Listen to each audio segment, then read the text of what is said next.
Many people assume that it is not worth going for for bribery cases within the public sector. From our investigations and previous interactions that we've had, we've realized that this is actually one of the key problems that is affecting our country at the moment. Well, one may say, why are you arresting, for example, a traffic police officer who may have collected 100 shillings on the road? What we are looking at is not actually the amount or the action done by the traffic police officer at that time. What we are looking at is the consequence that arises out of the action of the officer who may have received a bribe. If, for example, in the process, one public service vehicle gets involved in an accident and kills people, that is a huge loss.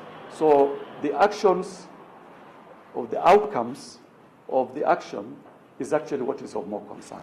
Another example I may give is if, for example, an immigration officer at our points of entry receives a bribe and lets in someone who is a security threat to our country. He may have received 1,000 shillings or 2,000 shillings. But when you consider the consequences of his action, that is what we are looking at.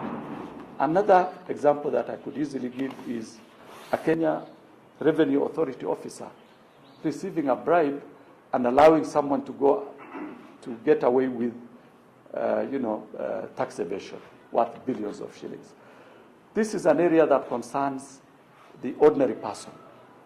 Another example that I could clearly give is, for example, what we call mama mboga. If, for example, a mama mboga whose stock is 10,000 Kenya shillings and a county askari extort her 200 shillings, that could be her profit for the whole day or even for the whole stock. So when we are dealing with this issue of bribery within the public sector, it's not actually the bribe received, but the consequences of the bribery itself.